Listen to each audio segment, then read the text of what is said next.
يظل السؤال المحير، طب ليه؟ ليه يا رب تسمح لأغلى أولادك بآلام تبدو فوق طاقتهم؟ وليه أشرار حياتهم سهلة وأبرار حياتهم صعبة؟ وليه ناس تقرب منك تاخد على دماغها، وليه ناس تبعد عنك حياتها ترتاح؟ ويظل السؤال أحيانا متعب ومحير وملوش غير حكمة عالية عند ربنا. لماذا يعطى لشقي نور وحياة لمر النفس؟ سلام المسيح. أنا يوليانا إيهاب، وأنتم بتسمعوني من خلال خدمة قناة الراعي الصالح The Good Shepherd على اليوتيوب وكمان على صفحة الفيسبوك. لو عجبك الفيديو اعمل لايك وشير مع أصحابك عشان ده بيشجعنا نستمر وبيحسسنا إن احنا بنعمل حاجة حلوة ومفيدة. وفي رأيي أصعب سؤال بيواجه الكنيسة حاليا من متشككين، من مجربين، من غير مؤمنين، هو ليه؟ ليه الألم؟ ليه ربنا الطيب اللي بيحب عياله جدا بيسمح بآلام وآلام صعبة؟ وتبدو أحيانا الآلام فوق طاقة الإنسان. أجمل سفر في الموضوع ده هو سفر إيه؟ أيوب. سفر أيوب بيناقش. أنتوا فاكرين حكاية أيوب؟ أيوب اتجرب تجارب ربنا ما يوري حد، خسر كل حاجة وبعدين خسر عياله،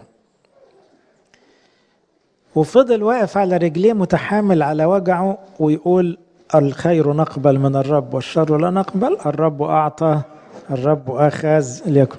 ولما مراته قالت له العن الله ومت، فاض بيها، قال لها تتكلمين كإحدى الجاهلات، عيب تقولي كده، مع ان قلبها محروق، لكن هو قال لها لا برضو ما نغلطش في ربنا.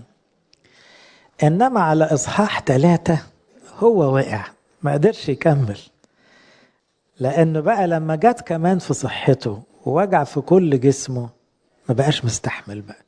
يعني كفاية العيال راحت والغنى كله راح والكرامة راحت، كمان اتوجع في جسمي من راس الرجلية، ومرض صعب على فكرة، يعني من الأمراض الجلدية النادرة، الجسم كله يبقلل، يطلع دمامل في كل الجسم، ومالوش علاج طبعا في زمن أيوب. ففاض بيه بقى، فقام سأل السؤال ده، ليه؟ ليه بتعمل فيا كده؟ ليه بيحصل كده؟ مين بقى اللي رد عليه؟ أصحابه الثلاثي غير المرح. ثلاثي بيحبوه وعيطوا معاه وقعدوا اسبوع جنبه ايديهم على خدهم مهمومين، بيحبوه بجد. لكن لما لقوه ابتدى يسوق فيها ويقول لا ده كتير قوي، لا حرام بقى. كل واحد ابتدى يرد، للأسف ولا واحد من الثلاثة قال إجابات معزية. عشان كده أول محاضرتين هنقول بعض الإجابات اللي قالوها الثلاثي غير المرح، اللي ينبهنا ما نعملش كده، ما نقولش كده، لأنه ما أكثر المعزين الإيه؟ المتعبين. ساعات الخادم يبقى كده. فأنا دلوقتي مش هعزيكم، أنا دلوقتي إيه؟ هلعب دور أصدقاء، مش السوق ولا حاجة، هم ناس كويسين بس أصدقاء متعبين.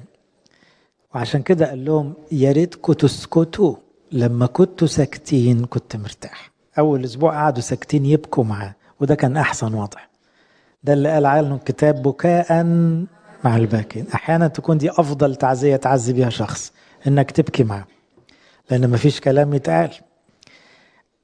السؤال اتقال بكذا طريقة في السفر، هقول منهم طريقتين. في أيوب 23 بيقول لماذا يعطى لشقي النور وحياة لمر النفس؟ لما التجربة بتشد قوي على أي شخص، أقرب فكرة ليه إيه؟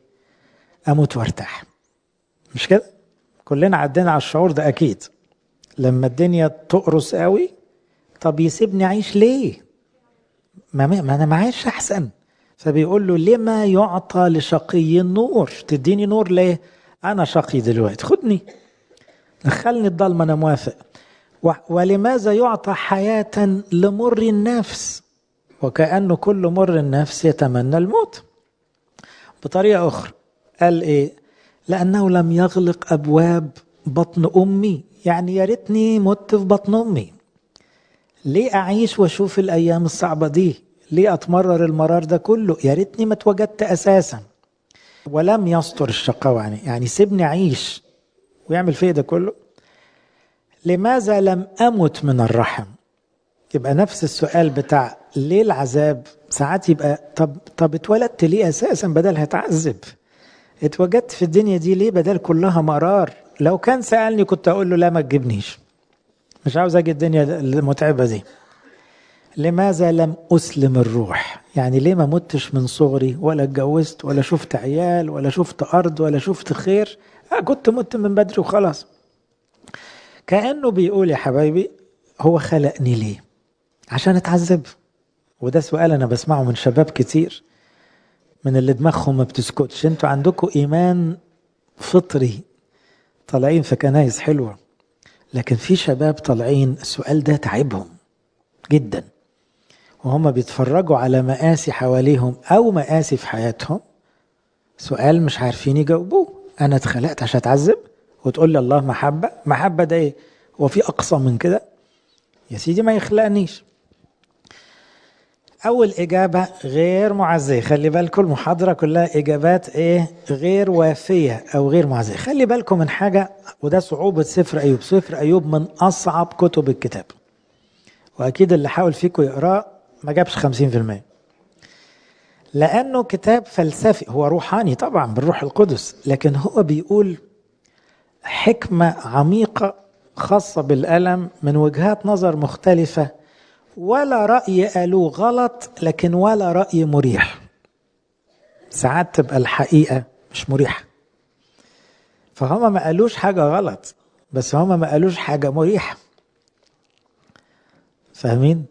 في أمريكا مثلا لما يبقى واحد عنده مرض صعب، الحقيقة بيقولوا الحقيقة زي ما هي، فيقولوا له أنت فاضلك في عمرك شهرين، ولو حصل مضاعفات احتمال تبقى شهر، ولو يعني العلاج جاب نتيجة هيبقى 5 شهور. يا سلام، اديني عقلك بقى. واحد رايح يتعالج فالدكتور بيقول له كده، هو ما بيكذبش ما غلطش، بس هي إجابة غير معزية. فاهمين؟ هي إجابة مزعجة بالنسبة لواحد متمسك بحياته، هو مش عاوز يسمع كده.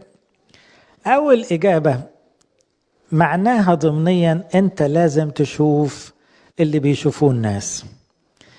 طبعا احنا بقى عندنا أمثال شعبية في الحتة دي، أنا مش حافظ كتير لكن مش عارف يقول لك كاس لازم تدور على الكل، واللي ايه بيحصل للناس لازم يحصل لنا، واللي ايه وشغل بقى الايه. تعالوا نشوف قالوها ازاي. فأيوب 4 يقول ايه، ده كلام اصحابه.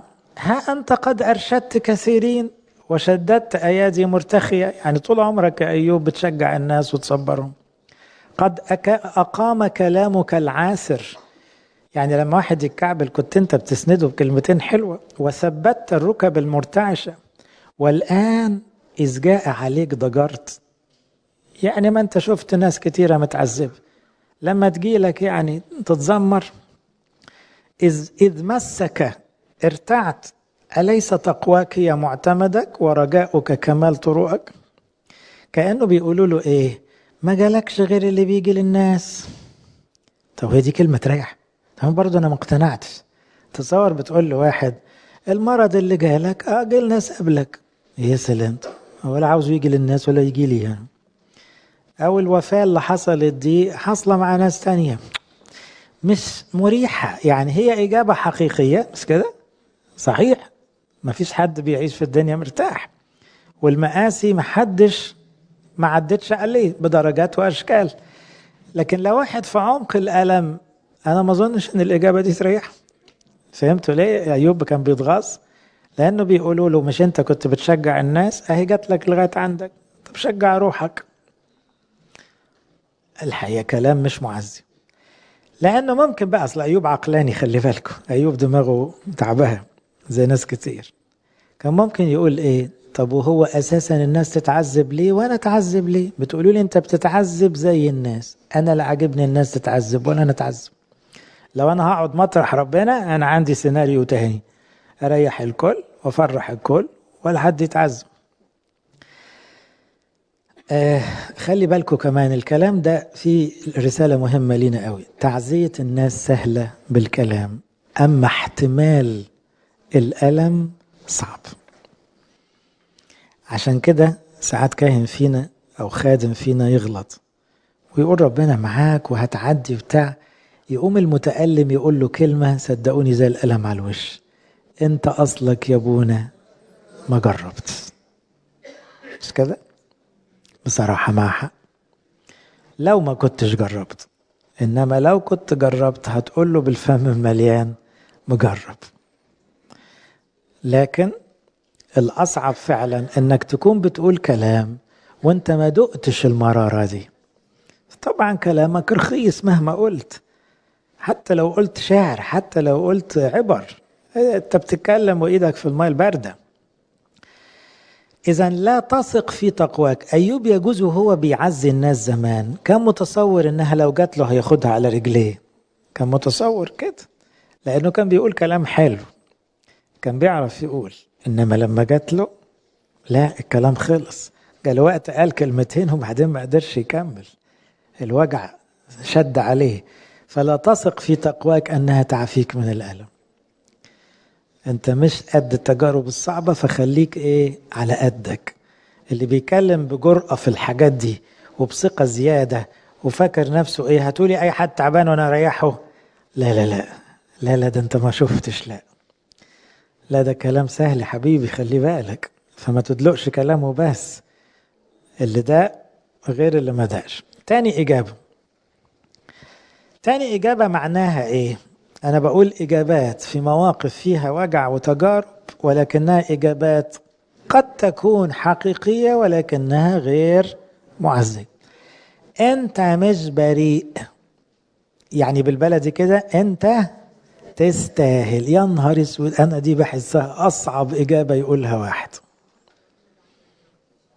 أصعب إجابة تقولها الواحد إنك تقول له أنت اللي عملت كده في عيالك أو في نفسك.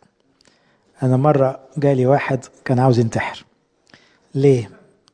عمل حادثة، مراته راحت فيه وكان بيحبها بجد، فراح لواحد كونسلر بعيد عنكم. فكونسلر بقى عقلاني قوي، فقال له بص، هيقولوا لك ربنا وتجارب، هي مش كده. انت كنت بتسوق بسرعة، اتقلبت العربية، انت اللي موتها. اشكر الله انه جالي بعدها، جالي عشان حاود عليها قبل ما يموت، قبل ما ينتحر. قلت له ايه اللي وداك للراجل ده؟ ايه اللي انت بتقوله ده؟ موتها ازاي اذا كنت انت مستعد تموت بدلها؟ الكلمة دي ريحته. قال لي صدقني مستعد اموت بدلها 100 مرة. قلت له طب خلاص، يبقى تصدق كلامه ازاي؟ لا طبعا، اللي حصل بسماح من ربنا، ومفيش حاجة اسمها انت تستاهل او انت مذنب أو لا لا لا. ايوه انا وانت خطاة والدنيا كلها خطية، لكن اللي بيحصل ده ملوش علاقة مباشرة بخطيتك. لا، ما تفكرش كده. ثانيا ده ايوب ده احسن واحد في جيله خلي بالكم.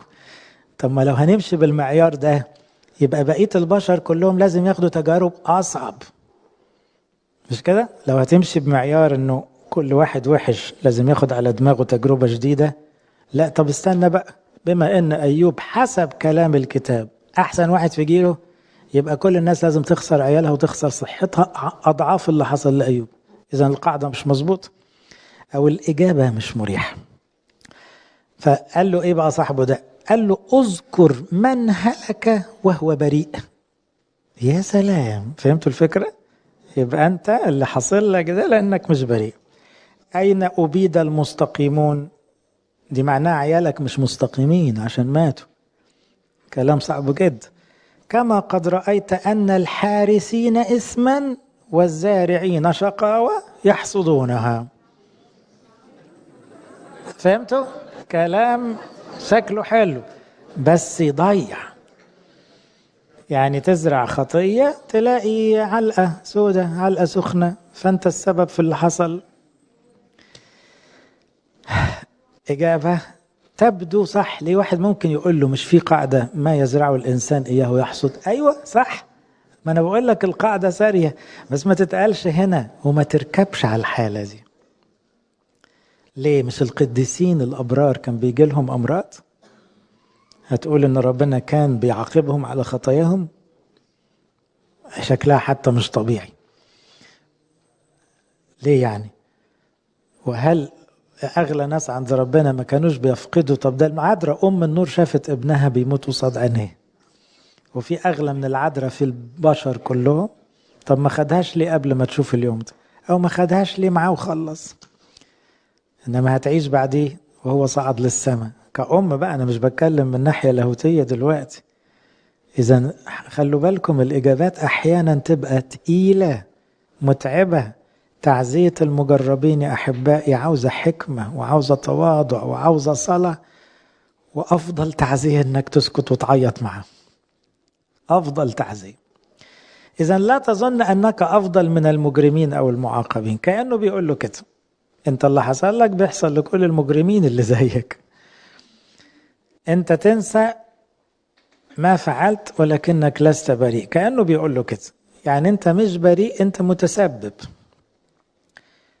طبعا أنا بقى لو مطرح أيوب، هو أيوب قالها بس مش فاكر قالها بأنهي طريقة، هقول له طب خلاص، ما كانش خلقني عشان ما غلطش، عشان ما يأدبنيش. ما عنديش مشكلة إذا كنت بتقول لي اللي حاصل ده بسبب خطيتي. طب يا سيدي أنا بقول لك متشكر، مش عاوزين القصة من أولها بقى. لا تخلقني ولا أغلط ولا تعاقبني على الغلط، إذا كانت هو ده التفسير الوحيد للي بيحصل.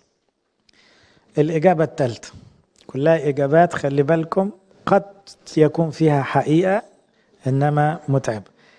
الإجابة الثالثة معناها هو أنت أحسن من ربنا؟ أنت هتحاسبه. الحقيقة دي لما تتقال لواحد تعبان قوي يتغاظ جدا. يعني ربنا يعمل اللي هو عاوزه فيا وأنا حتى ما أقدرش أقول له بتعمل كده ليه؟ في ناس بقى إيه، لما تلاقي واحد بيبرطم في تجربته غصب عنه موجوع، فبيدلق كلام غصب عنه. هي تنسى الغلبان التعبان المتألم ده وتتبارى للدفاع عن الله، فتستفز المجرب. لا، اياك تقول كده، ربنا معاه حق، ربنا يعمل اللي هو عاوزه. ربنا، انت بتكرهه في ربنا ليه؟ طيب هي ملهاش معنى الا انك بتكرهه في ربنا. تعالوا نبص اتقالت ازاي. هو الراجل ده صاحبه الاولاني ده كان بيشوف زي رؤى كده، فبيقول وقفت ولكني لم أعرف منظرها شبه قدام عيني، سمعت صوتا منخفضا كأن ملاك بيقول هل الإنسان أبر من الله؟ ده بيكلم أيوب، قال يعني بيريحه. أم الرجل أطهر من خالقه؟ هو ذا عبيد لا يأتمنهم وإلى ملائكة ينسب حماقة، فكم بالحري سكان بيوت من طين الذين أساسهم في التراب ويسحقون مثل العت. يعني إيه؟ هو أنت هتطلع نفسك بتفهم أكتر من ربنا؟ هو أنت عاوز تقول إنك صح وربنا غلط؟ على فكرة بقى من كتر الاستفزاز أيوب قال كده، قال خلاص أنا صح وهو غلط. استفزوه لدرجة قال كده، بدل ما يريحوا نفسيته وقعوه في جملة غلط، قال بار أنا ولا أبالي. يعني أنا صح. ده استفزاز، وقعوه في الغلط. لكن لما كان بيبكي في الأول كان قابل التجربة. خلي بالكم لغاية ما ابتدوا يقولوا إجابات مستفزة لخبطوه أكتر وتعبوه أكتر. وده اللي بيعملوه ناس كتير قوي فعلا. في ناس لما تروح تعزي يا ريتها ما تروح، بجد يا ريتهم ما يروحوا، صدقون. الله بار ولا يخطئ، ده معناه الرسالة بتقول ايه؟ انت بس اللي غلط وتستاهل كل اللي يجرى لك. وده كلام يريح. الانسان لا يحاسب الله. يعني ربنا مش من حق حتى اقول له طيب عاوز افهم. على فكرة ايوب قال له فهمني لماذا تؤدبني؟ وربنا ما زعلش من الكلمة دي، ما زعلش ابدا لما تقول له فهمني، ما زعلش. يجوز يفهمك على مهله، بس هو ربنا ما بيصعبش عليه من الحتة دي. طبعا كل الإجابات دي بتوصل لإيه؟ طب ما كانش خلقني، يا ريتني ما اتوجدت. إذا أنا ما حلتش سؤال الشاب المتشكك، خلي بالكم أنا دايما وأنا بتكلم في دماغي الشباب الكتير اللي قابلته، اللي عقلاني، اللي الإجابات ما بتقنعوش، لأن الإجابات مش كاملة ومش مريحة حتى لو ليك فيها حق. الإجابة الرابعة ما زالت تحت عنوان إجابات غير معزية. عارفين لما يروح الواحد يقولوا له شد حيلك، هي كلمة كويسة بس هي الحقيقة كلمة تغيظ برضو. مرة واحد بيقول للتاني شده ازاي، يعني عاوز يقول له ما بلاش الكلام اللي هو ايه كلامه خلاص. فهي هنا بيقول له ما تستسلمش للغيظ. طب واحد قلبه محروق وعنده أسئلة مش متجاوبة ومش عارف يعمل ايه دلوقتي، وبعدين تقول له عديها، مش عارف يعديها، مش عارف ما يتضايقش مهما كنت انت بتتكلم وكأنه الموضوع بسيط، هيدوس على زرار هيروق ويضحك يعني. طب يعملها ازاي؟ ده حتى مراته سابته وبقوا العبيد بيتريقوا عليه والمرض هاري جتته، غير حزنه على عياله وعلى ماله وحاله. انت بتتكلم في حاجة صعبة برضه. تعالوا نشوف الإجابة دي اتقالت ازاي. ده واحد بقى ايه، أيوب 5 ده أعلى من اللي قبله، ده صديق بس لسانه لازع أكتر. فبيقول له ايه، ادعي الآن هل لك من مجيب، يعني صلي نشوف حد هيرد عليك. يا سلام. وإلى أي القديسين تلتفت، هتروح فين بعملتك، لأن الغيظ يقتل الغبي. يا سلام على الذوق. صار واحد بيقول له واحد بس بيتوجع وبيقول أنا مش عارف بيحصل فيه كده ليه، يقول له أيوة موت بغيظك بقى. هي موت بغيظك دي هتريح. الغيظ يقتل الغبي. لو فصلتوا الآية دي وخدتوها لوحدها غلط ولا صح؟ صح. فاهمين أنا أقصده؟ هي كجملة وفصلتها، لأن دي أصعب ما في سفر أيوب. إزاي كلام أصدقاء أيوب ممكن يعامل معاملة آيات، صح؟ لكن تتحط إمتى، تتقال لمين، تتقال إزاي، هي دي الصعوبة. لكن هي كجملة مفيدة، هي الحقيقة جملة مفيدة. قد يقتل الغيظ الغبي، لكن ما تتقالش الواحد جايب آخره تعبان. والغيرة تميت الأحمق، إني رأيت الغبي يتأصل وبغتة لعنت مربده. طبعا يعني معناه أنت يا أيوب غبي أصلك. كأنه بيقول له الغيظ مش هينفعك يا حبيبي. طب أنا هشيله إزاي؟ طيب هو متغاظ، هشيل إزاي الغيظ لما بتقول لي الغيظ مش هينفعك؟ يزيد ألمك النفسي. كلامك شكله كويس بس أنا مش عارف أو الغيرة من المستريحين تزيد العذاب. هي فعلا أحيانا المجرب تلعبه فكرة صعبة قوي. طب ليه أنا بالذات؟ طب ما في أوحش مني حياتهم أسهل مني. الفكرة دي صعبة، اللي هي الغيرة من التجربة. إنه واحدة تبقى بتبص مش عارفة توقف دماغها عن المقارنة، إنه طب اختارني أنا للبهدلة دي بالذات. طب يعني أنا مش أوحش من اللي حواليا، بالعكس ده أنا بقرب بخاف منه أكتر منهم. المهم هذا الكلام غير مريح. يظل الشخص يقول أنا متغاظ، أنا معترض، أنا مش فاهم، غبي غبي. طب فهموني. تصور لو قلت واحد أصل أنت غبي فمش فاهم ربنا، يقول لك أوكي غبي، أعمل إيه دلوقتي؟ عاوز أفهم، مش أنا اللي خدت التجربة. طب غبي يشوف له حل ويفهمني. إذن ولا إجابة من دول تحسوا إنها شافية. الإجابة الخامسة بقى، هي الدنيا كده والعيشة كده وكلنا لها وكما كان هكذا يكون وإيه وفين القهوة السادة. يا ساتر يا رب. هي الدنيا كده. أنا الحقيقة هي الدنيا كده دي عمري ما حسيتها إجابة معزية. ليه؟ تعالوا نشوف اتقالت إزاي. البلية لا تخرج من التراب والشقاوة لا تنبت من الأرض، ولكن الإنسان مولود للمشقة.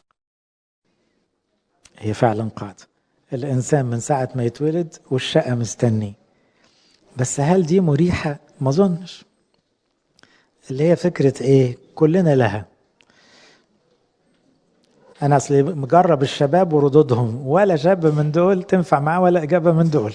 يرد عليك ويتغاظ منك أكتر. ومرة جالي قال لي شاب كده، قال لي أنا لفيت على 10 قبلك، فأنا مستني لك إجابة. يعني إيه من إياهم اللي خلتني أكره ربنا؟ تصوروا قالها كده.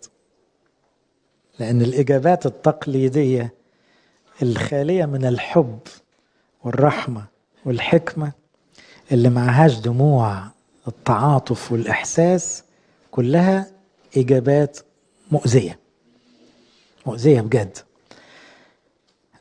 فهنا بيقول له فاكرين المولود أعمى؟ بتفكرني بالمولود أعمى. المولود أعمى ده راجل قاعد شحات كده، دار حوار جنبه كده، غالبا الراجل كان سامعه. هو عامل كده ليه؟ مين غلط، هو ولا أهله؟ حكم إعدام. يعني إيه؟ يا هو يا أهله وحشين عشان يتولد أعمى. أنا يتهيألي المولود أعمى ده لو يقدر يرد كان قال لهم طب أنا غلطت إزاي قبل ما اتولد أعمى؟ يعني حتى السؤال ما يسألوش واحد ذكي، من أخطأ هو ولا أبوه وأمه حتى ولد أعمى؟ هنغلط قبل ما اتولد؟ وبعدين أبويا وأمي يغلطوا اتولد أنا أعمى؟ إيه الظلم ده يعني؟ فالسؤال أساسا يغيظ. إجابة المسيح كانت مريحة، وغالبا هو ده اللي خلاه يسمع كلام المسيح ويروح يغسل عينيه، لأنه قال المسيح إجابة مريحة: لا هذا أخطأ ولا أبواه. هل ده معناه أنه هو ما غلطش وأهله ما غلطوش؟ لا، بيغلطوا بس ما فيش علاقة. لا هذا أخطأ ولا أبواه حتى ولد أعمى، ولكن لتظهر أعمال الله فيه. مرة تاني في المزمور يقول: أيام سنين هي 70 سنة، إن كانت مع القوة 80 وأفخرها تعب وبلي. طبعا دي حقيقة ما نقدرش ننكر أنه حياة الإنسان تعب وبلي.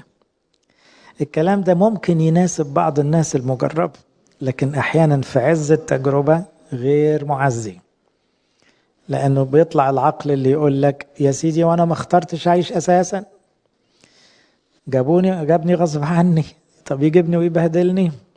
أنا عارف أن أنتوا دلوقتي هتقولوا لي طب أم الأول إيه، استنوا زي بالليل، لكن هنفضل نسمع الإجابات الغير وافية أو الغير معزية.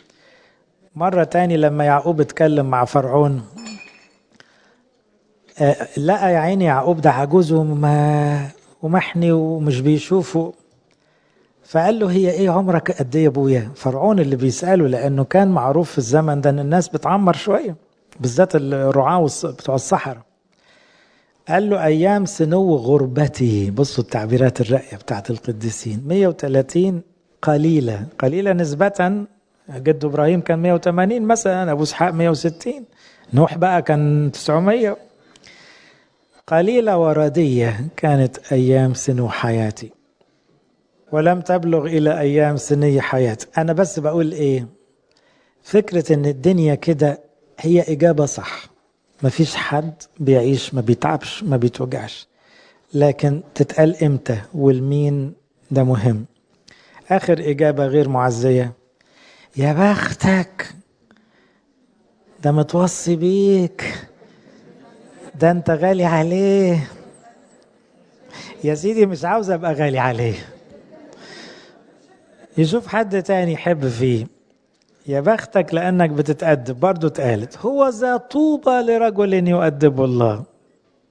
دي عاوزة واحد إيمانه قوي قوي عشان يسمعها. ما ينفعش وهو مقهور ومدبوح تقول له كده. فلا ترفض تأديب القدير، هو يجرح ويعصب. كل اللي قاله جدع ده صح، كلام حلو. يجرح ويعصب، يسحق ويده تشفيان، في 6 شدايد ينجيك، في 7 لا يمسك سوء، في الجوع يفديك من الموت، في الحرب من حد السيف، من صوت اللسان تختبئ، لا تخاف من الخراب إذا جاء. بيقول حكمة، بس مين يحتملها؟ مش أي حد. كان لازم يختار الشخص. يجوز تتقال لأيوب بعد ما يهدى شوي، لكن تقول له يا بختك عشان ربنا بيأدبك وهو مش قابل التأديب، لا ما تريحوش. في حتة تاني في أرمية لما ربنا شد على شعبه زيادة، أرمية كان بيعيط كتير قوي بالنيابة عن شعبه، فقال: سمعا سمعت إفرايم ينتحب. عارفين يعني يشهق كده؟ أدبتني فتأدبت، يعني طالعة من عيني كعجل غير مروض. يعني عارفين العجل لما يبقى بيرفص كده وتفضل تضرب فيه عشان يتعدل ويختفي؟ قال له انت يعني بتتعامل معايا كعجل غير مروض. انما كان استوى ارميا فقال له ايه؟ توبني فاتوب. انا عارف انك عاوزني اتوب. حاضر حاضر خلاص فهمت الدرس. بس هنا التأديب يعني اقصد كان موصله لفكرة طوبى لرجل يؤدبه الله. هي قاعدة فعلا، يا بخت اللي يقبل تأديب ربنا، بس ما ينفعش تتقال للشخص في عز التأديب او في عز التجربة. لانه هيجي لي واحد يقول لي وهو انا عندي فرصة ارفض؟ هو خيرني؟ لو خيرني كنت هقول له لا همشي بالذوق مش محتاج العصاية، بس هو ما خيرنيش. لو كان هيأدبني الحقيقة لا كان يسألني لا أقول. فبرضو الإجابة غير وافية وغير معزية. يبقى السؤال، يظل السؤال المحير، طب ليه؟ ليه يا رب تسمح لأغلى أولادك بآلام تبدو فوق طاقتهم؟ وليه أشرار حياتهم سهلة وأبرار حياتهم صعبة؟ وليه ناس تقرب منك تاخد على دماغها، وليه ناس تبعد عنك حياتها ترتاح؟ ويظل السؤال أحيانا متعب ومحير وملوش غير حكمة عالية عند ربنا. لماذا يعطى لشقي النور وحياة لمر النفس؟ لإلهنا كل مجد وكرم. سلام المسيح. أنا يوليانا إيهاب، وأنتم بتسمعوني من خلال خدمة قناة الراعي الصالح The Good Shepherd على اليوتيوب وكمان على صفحة الفيسبوك. لو عجبك الفيديو اعمل لايك وشير مع أصحابك عشان ده بيشجعنا نستمر وبيحسسنا إن احنا بنعمل حاجة حلوة ومفيدة. بشير بسيط منك تقدر تخلي ناس تانية كمان تسمعه وتستفاد. And don't forget to subscribe and active the notification ring.